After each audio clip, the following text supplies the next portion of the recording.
अपने पसंदीदा शो के फुल एपिसोड देखने के लिए अभी डाउनलोड करें दंगल प्ले ऐप। अति सुंदर होता है मन अति सुंदर।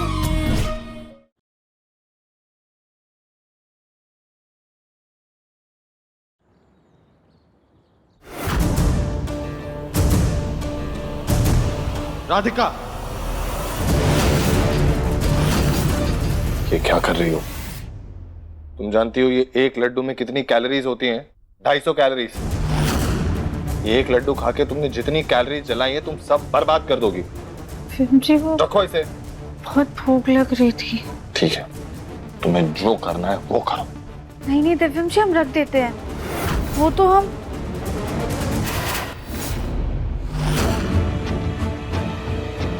दिव्यम जी तो यहाँ भी नहीं है।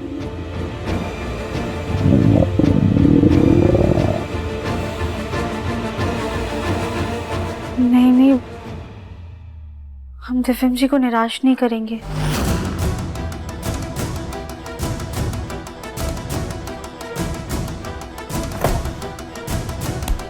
मम्मी कहती है जब बहुत तेज भूख लगे तो कुछ खाने से अच्छा होता है कि घूट घूट करके पानी पी लो, उससे भूख का एहसास कम हो जाता है।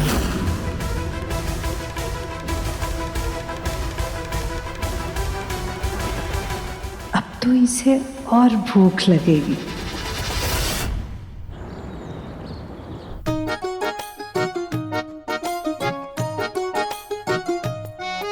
सारा काम हो गया, खाना खाने का समय भी हो गया है। अब आराम से बैठ के खाना खा लेते हैं।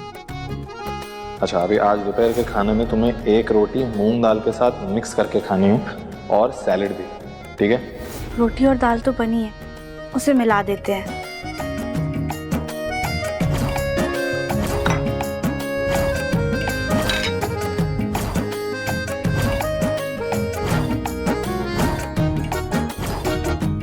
दाल रोटी तो बन गई, अब सलाद काट लेते हैं।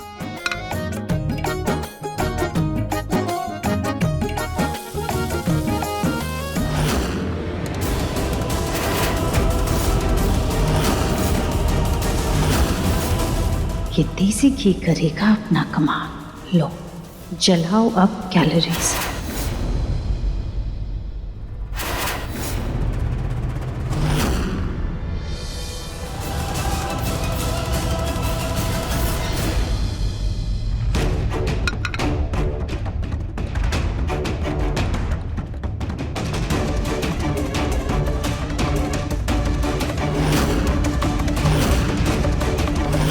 अब आएगा असली मजा।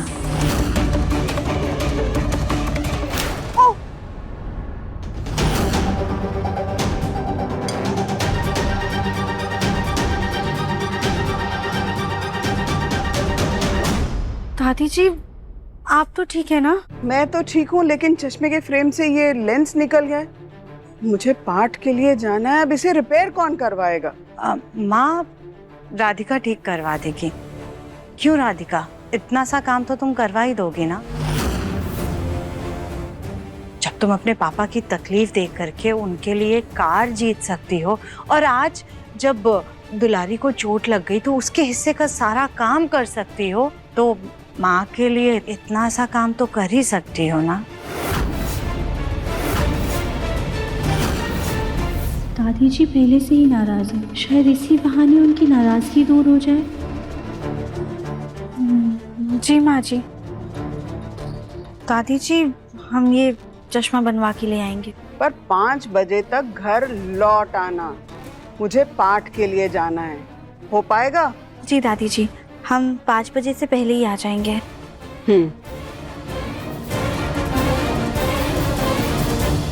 राधिका बहू, आते वक्त नुक्कड़ वाली दुकान से समोसे लेके आना। वो क्या है ना, गोलू को बहुत पसंद है। जी, हम ले आएंगे। हम अपना पर्स लेकर आते हैं। हाँ।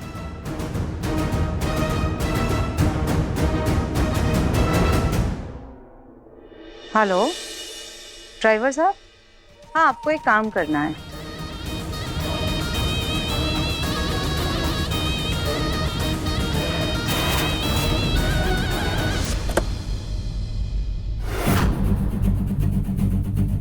ये ड्राइवर भैया कहाँ गए?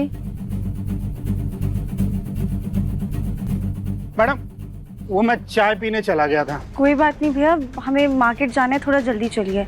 जी मैडम।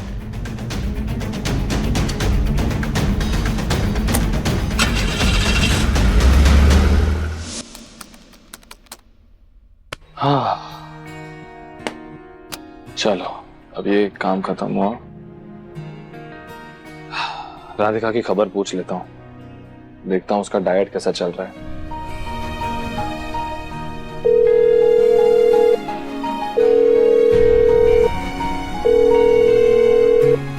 फोन नहीं उठा रही राधिका, क्या पता एक्सरसाइज में लगी होगी।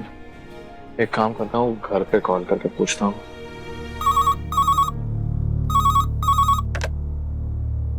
हेलो, राधिका है क्या आप घर पे? भाभी तो बाहर किसी काम से गाड़ी से गई है। ओके।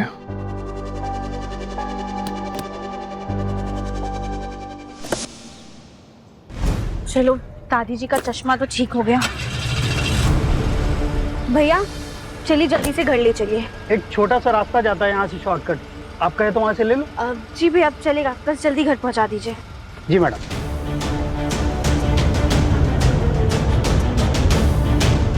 बहुत तेज भूख लग रही है और कमजोरी सी भी फील हो रही है। अब घर जाके जल्दी खाना खा लूंगी।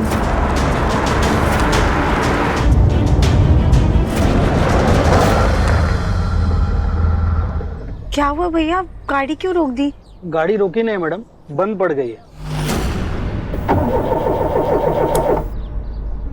मैडम लगता है गाड़ी खराब हो गई है, मैकेनिक को बुलाना पड़ेगा। 4:30 बज गए। दादी जी के पास 5 बजे तक चश्मा लेके जाना है हमें। ठीक है भैया, जरा जल्दी जाकर मैकेनिक बुला लाइए। जी।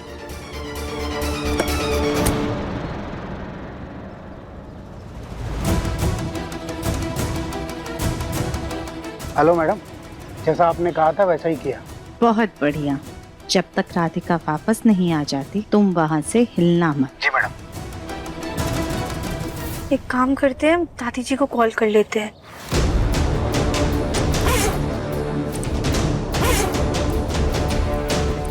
ये हमारा पर्स और हमारा फोन कहाँ गया?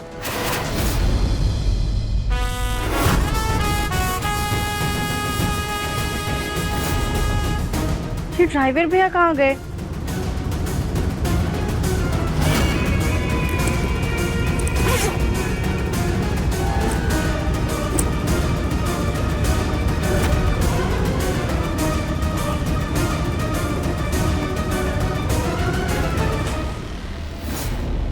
आज दिव्यम और मम्मी जी दोनों इस गोलमुख की क्लास लेंगे। आज राधिका की खैर नहीं।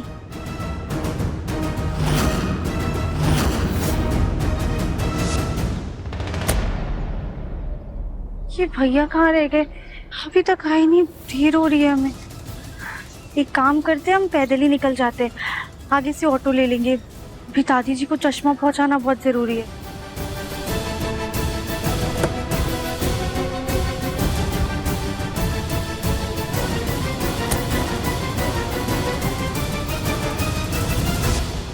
ये राधिका कहाँ रह गई? 5 बज गए हैं, इस लड़की का कोई पता नहीं है। जिनके घर जाना है उनके फोन पे फोन आ रहे हैं। मैं कहीं लेट नहीं पहुंची हूँ आज तक। आज इस लड़की की वजह से ये शर्मिंदगी भी देखनी पड़ेगी। इस राधिका का कोई भरोसा नहीं है मम्मी जी। क्या पता वो एक्सरसाइज के चक्कर में भाग भाग के आ रही हो। उसके सर पे तो अभी दिव्यम को खुश करने का भूत सवार हुआ है। आने दो उसे, तब पता चलेगा देर कहाँ हुई है।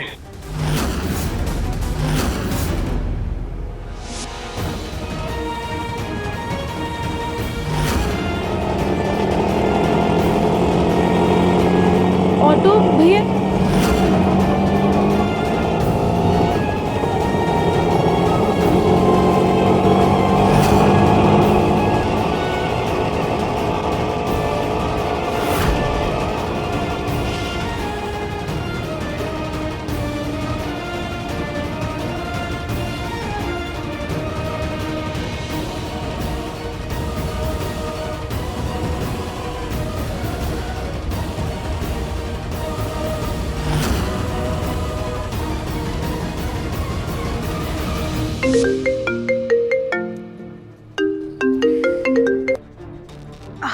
जी जी जी, नहीं, दरअसल घर में कुछ काम आ गया था, इस वजह से टाइम पर नहीं आ पा।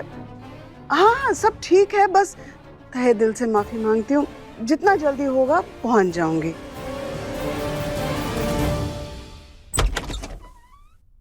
दादी जी,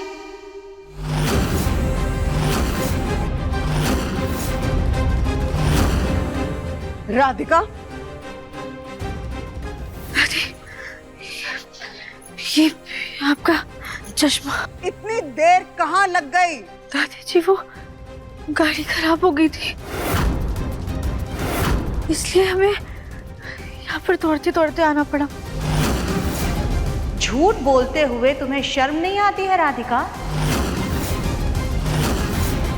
तुम्हें जरा सा भी डर नहीं लगा कि तुम्हारा झूठ पकड़ा जा सकता है? नहीं माँ जी, हम कोई झूठ नहीं बोल रहे। ड्राइवर भैया बस आते ही होंगे, आप उससे खुद ही पूछ लीजिएगा। ड्राइवर से पूछ कर ही सवाल कर रही हूँ मैं।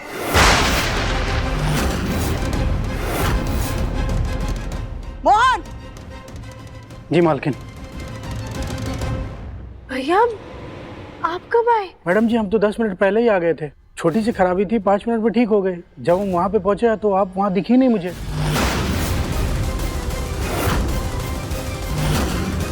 मोहन, तुम जाओ। वो पहले ही आ चुका था, लेकिन तुम्हें तो जॉगिंग करनी थी। इस वजह से तुम घर की और मेरी दी हुई जिम्मेदारी को भूलती जा रही हो। इसलिए राधिका, अब फैसला होकर रहेगा। तुम्हें चुनना पड़ेगा कि तुम्हें घर की जिम्मेदारी चाहिए या दिव्यम के साथ अपना स्वास्थ्य।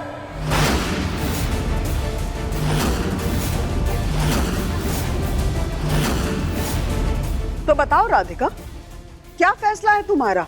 तुम्हें अपना स्वास्थ्य चाहिए या इस घर की जिम्मेदारी? दादी जी, प्लीज प्लीज हमें माफ कर दीजिए। हम दोनों के बीच के संतुलन बनाए रखने की पूरी कोशिश करेंगे। बस एक मौका दे दीजिए। तुम्हें बहुत मौके मिल चुके हैं। तुम दुनिया की कोई अनोखी औरत नहीं हो जिसके कंधे पर अपने स्वास्थ्य और घर की जिम्मेदारी का बोझ हो। मुझे देखो, मैं जब शादी करके इस घर में आई थी तो मैं तब से अपना स्वास्थ्य भी देख रही हूँ और घर की सारी जिम्मेदारी को भी बखूबी निभाया है मैंने। और उसके बाद मेरी बहुएं, खैर कविता को तो काम से मतलब ही नहीं है। मम्मी जी, लेकिन तुम्हारे सामने सबसे बड़ी मिसाल तुम्हारी सास है। सुजाता ना सिर्फ अपनी स्वास्थ्य का ध्यान रखती है, बल्कि पूरे घर की जिम्मेदारी को बखूबी निभाती है। दादी जी, हम माँ जी जैसे बनने की पूरी कोशिश करेंगे। तुम वैसा कर ही नहीं पाओगी राधिका। कभी कभी किसी चीज को समझाने के लिए सख्ती बरतनी पड़ती है।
तुम्हारे सर पर स्वास्थ्य का भूत सवार है ना, तो ठीक है। अब से 3 घंटे तक तुम इस गोले के अंदर ही दौड़ती रहोगी।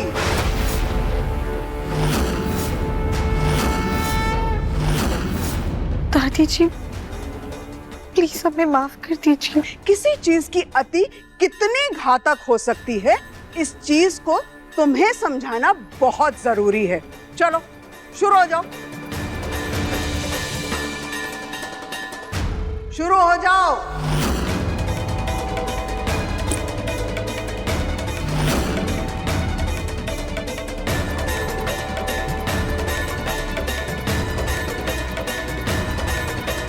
सुजाता। जी माँ। राधिका पे नजर रखना। जी माँ।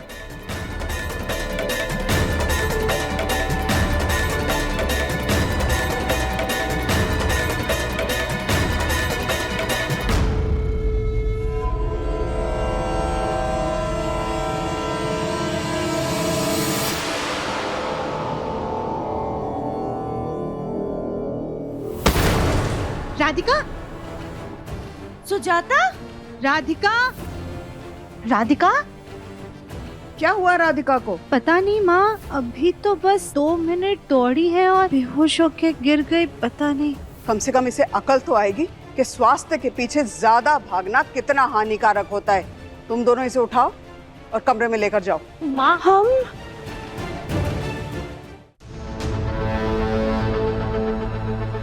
क्या राधिका, अगर तुम्हें बेहोशी होना था तो पहले ही माँ को बता देती, कम से कम वो तुम्हें सजा तो नहीं देती। और हमें तुम्हें उठा करके यहाँ तक नहीं लाना पड़ता। तुम्हें उठाने के चक्कर में हमारे तो हाथों में ही दर्द होने लगा है। सॉरी माँ जी, वो हमने कुछ खाया नहीं था ना, शायद इसलिए चक्कर आ गया। तो हम एक काम करते हैं, हम तुम्हारे लिए ना कुछ खाने का बना लाते हैं। हाँ, अच्छा खासा घी डालकर। माँ जी, हमें ना बहुत ज्यादा कमजोरी लग रही है। ऐसा लग रहा है कुछ खाएंगे तो उल्टी हो जाएगी। बहुत दर्द हो रहा है शरीर में, खाना रहने दीजिए। तुम चिंता मत करो राधिका बहू, मैं तुम्हारे लिए हल्दी दूध लेकर आती हूँ और इससे तुम्हें आराम भी मिलेगा और भूख भी मिट जाएगी। और हाँ, उसमें कैलोरीज बिल्कुल कम है। क्यों सुजाता, सही कहा ना मैं? हाँ ठीक है ताई जी। हाँ चलो।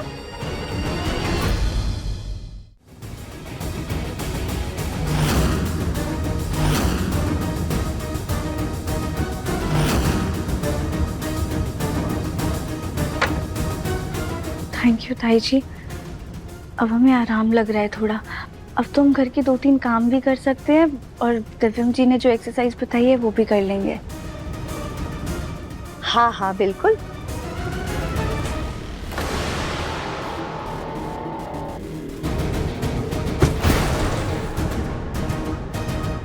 राधिका, राधिका।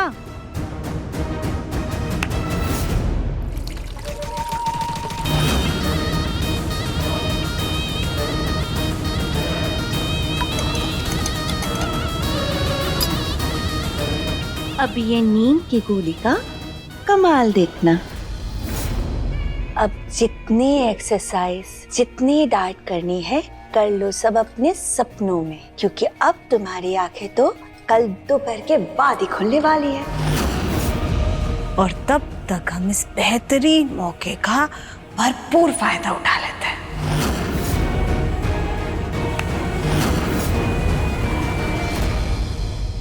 नहीं बोलो भैया, मैं यही बोल रहा हूँ कि ये जो रेट्स है ना, ये हम लोग अभी डिसाइड कर लेते हैं। बाकी की बातें कल मीटिंग में डिसाइड करेंगे। कंफर्म है? कंफर्म है, लेकिन ये वाला ठीक है। हाँ। ये राधिका कहीं दिखाई नहीं दे रही। राधिका, राधिका, राधिका। अजीब बात है, राधिका को पहले फोन किया तो वो फोन नहीं उठा रही थी। दुलाटी ने कहा कि वो बाहर गई है, वापस लौटी भी या नहीं पता नहीं। मुन्ना, हाँ माँ। तेरा ब्लैक वाटर। थैंक यू माँ। माँ, राधिका कहाँ है? अब राधिका तो सो गई। सो गई? इतनी जल्दी कैसे सो गई? अभी सिर्फ 8 ही बज रहे हैं। मुन्ना, क्या है ना कि राधिका से ना तो घर की जिम्मेदारियां निभाई जा रही हैं और ना ही वो तेरी बताई हुई एक्सरसाइजेस कर पा रही है। माँ ने कहा कि ठीक है घर पर ही दौड़ लगा लो, तो बस दौड़ लगाते हुए थोड़ा सा चक्कर आया, इसके बाद वो कमरे में जाकर के सो गई।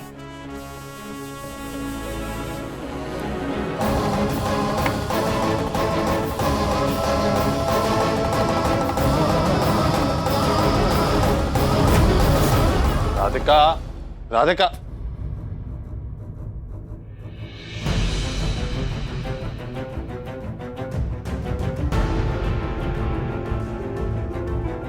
तबीयत तो ठीक है, फिर क्यों ऐसे सो रही है? राधिका,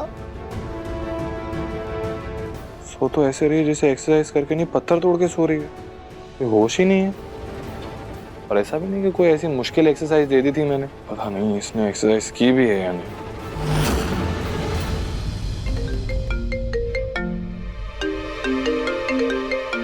राधिका की माँ का फोन।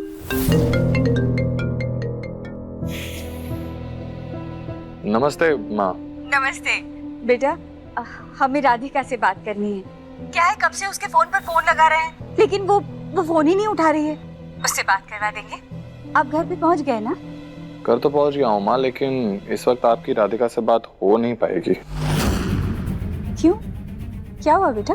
क्योंकि वो सो रही है और गहरी नींद में सो रही है, और ऐसा सो रही है कि उसके कान के पास ढोल नगाड़े भी अगर बजाए जाना तो नहीं उठेगी। बेटा, राधिका अभी इस वक्त सो रही है? उसकी तबीयत तो ठीक है ना? तबीयत एकदम ठीक है, लगता है उसका सिर्फ सोने का ही मन है। खैर, आप कल कॉल कर लीजिएगा, अब आपकी बात हो जाएगी। मुझे कुछ इम्पोर्टेंट काम है, मैं अभी फोन रखता हूँ। जी।